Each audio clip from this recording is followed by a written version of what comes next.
अस्सलाम वालेकुम नाजरीन, आज की इस वीडियो में दो तीन अहम खबरों के मुख्तलिफ पहलुओं का जायजा लेने की कोशिश करेंगे। नाजरीन, गुज़श्ता चंद दिनों से चंद लोगों की तरफ से एक ऐसा तासुर दिया जा रहा है कि जैसे अपोजिशन ने अदम एतमाद की तहरीक के लिए तमाम तर नंबर्स पूरे कर लिए हैं।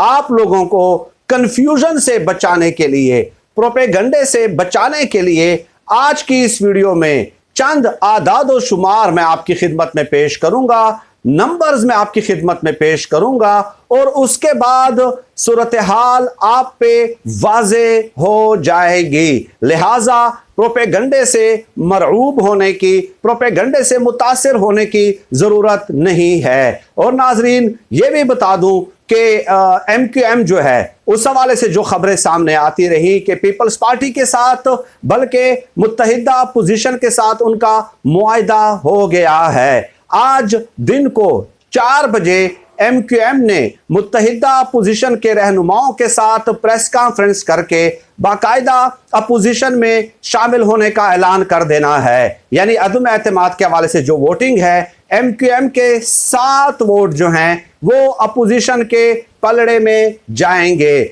अभी तक जो सूरत हाल है वो यही है। अब हुकूमत मुतहर्रिक हो गई है। कल रात भी हुकूमती वफद की असद उमर साहब भी उसमें मौजूद थे।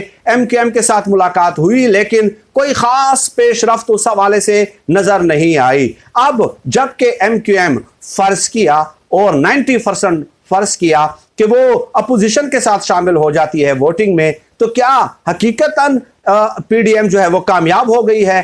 क्या इमरान खान साहब नाकाम हो गए हैं? क्या इमरान खान साहब की हुकूमत जा रही है? बिल्कुल नहीं, ऐसी कोई सूरत हाल नहीं है।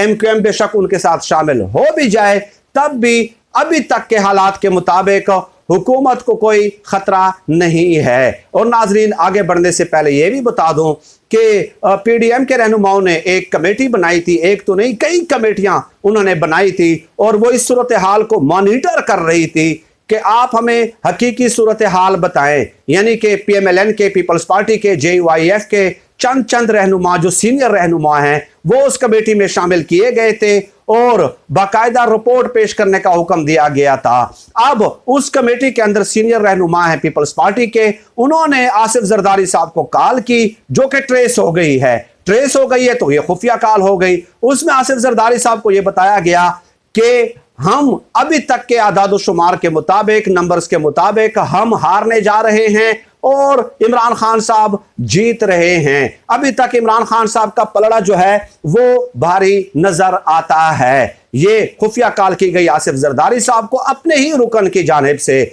चुनाचे नाजरीन, ये तो 2 खबरें हो गई कि MQM के जाने से आपने कतई तौर पे जो है ना वो मरऊब नहीं होना, मुतासिर नहीं होना, क्योंकि चंद लोग हैं जो ये कहते हैं कि जो जिनके पास आदाद शुमार नहीं होते, हवाइयां छोड़ते रहते हैं। आदाद शुमार के साथ बात करें, मंतक और दलील के साथ बात करें, फैक्ट्स एंड फिगर्स के साथ बात करें। खैर नाज़रीन, अब आदाद शुमार या नंबर्स पे आ जाते हैं।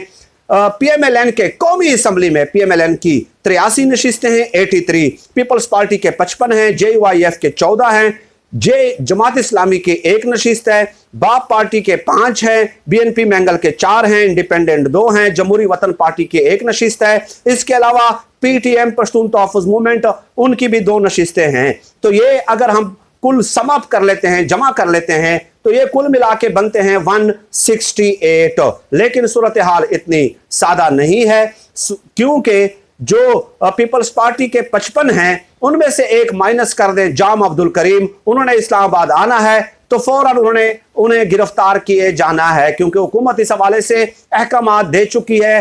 वो नाजिम जोकियों के कत्ल में मुलव्वस हैं, इसलिए हुकूमत ने उन्हें गिरफ्तार करने का फैसला किया है। चुनाचे इस तरह जो है पीपल्स पार्टी की चमन बन जाती हैं। इसके अलावा मैं आपको यह भी बता दूं कि जमात इस्लामी का जो एक उम्मीदवार है अब्दुल अकबर चतराली, वो भी वोटिंग के अमल में हिस्सा नहीं लेंगे, ना इमरान खान के हक में देंगे ना खिलाफ देंगे।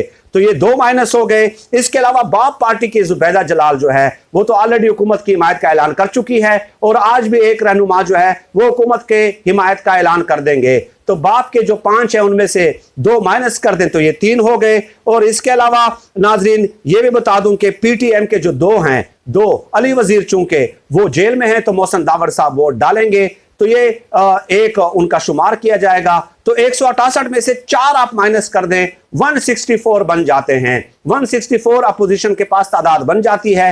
अब एमकेएम के 7 वोट उनके पलड़े में डाल देते हैं, तो 164 जमा 7 वो हो जाएंगे 171, यानी कि 172 उन्होंने पूरे करने हैं। अब होगा क्या? दूसरी तरफ नाजरीन ये खबर है जो कि चंद जराए ने हमें दी है, मोतमद काबिल एतमाद जराए ने दी है, और वो ये है कि नून लीग के 7 बंदे हुकूमत तोड़ चुकी है, जो कि किसी भी वक्त हुकूमत मंजर आम पे ला सकती है। तो अगर 7 बंदे हुकूमत तोड़ चुकी है नून लीग के, तो 171 तो इनके हो गए अपोजिशन के एमक्यूएम समेत।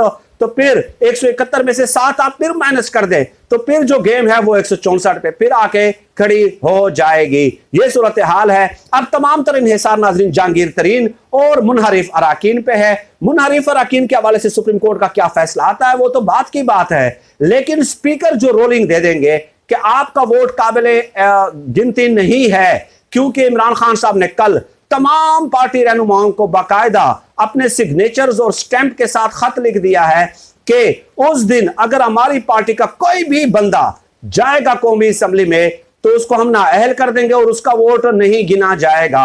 चुनाचे मुनहरिफ अराकीन का वोट जो है वो स्पीकर नहीं गिनेंगे। तो सूरत हाल फिर वही 164 वाली बात हो गई, फिर तो वही 164 पे आके रुक जाती है। चुनाचे जहांगीर तरीन की अहमियत ज्यादा बढ़ गई है। आप देखते हैं कि जहांगीर तरीन किसके पलड़े में अपना वजन डालते हैं, लेकिन जहांगीर तरीन के जो मुतालबात हैं वो हुकूमत तस्लीम कर चुकी है। उनके मुकदमात खत्म हो गए हैं, तकरीबन रुक गए हैं। इसके अलावा उस्मान बुज़दार को हटाने का ऐलान कर दिया है, हुकूमत ने फैसला कर लिया है, और इसके अलावा इंतजामी मामला भी उनके हल कर दिए हैं। तो नाज़रीन मुझे बताइए कि किस पैमाने पे, किस उसूल पे, किन आदाद और शुमार पे, किस दलील, किस मंतक के तहत जो है अपोजिशन के 177 हो गए हैं। ये पूरी सूरत हाल, ये पूरी पिक्चर मैंने आपकी खिदमत में पेश कर दी है।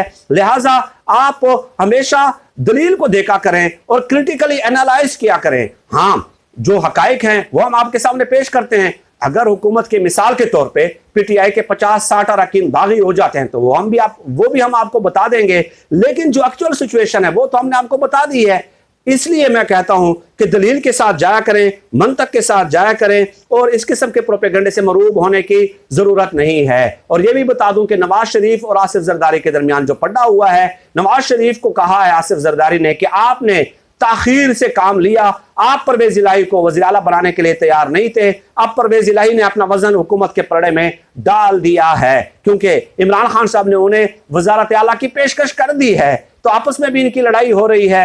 इमरान खान साहब का बहरहाल बड़ा चक्का यह है कि इमरान खान साहब ने एक तो वज़ारत आला पेशकश कर दी परवेज इलाही को, दूसरी तरफ नाजरीन ये है कि 7 अरकान को अपनी तरफ ले आए हैं पीएमएलएन के, और वो किसी भी वक्त आपको सरप्राइज नजर आ सकता है। जहांगीर तरीन भी इनकी तरफ आ जाएंगे, तो ये इमरान खान साहब के चक्के पे चक्के होंगे, और 1-2 दिनों में सूरत हाल बिल्कुल आपके सामने मुनकशिफ होके, क्लियर होके वाज़ेह होना शुरू हो जाएगी। नाज़रीन सर दस्त इन्हीं गुजारिशात पे इक्तिफा करता हूँ। अल्लाह पाक से दुआ है कि अल्लाह पाक हमें खल्क़ खुदा के लिए आसानियाँ पैदा करने की तौफीक अता फरमाए। आमीन या रब्बल आलमीन।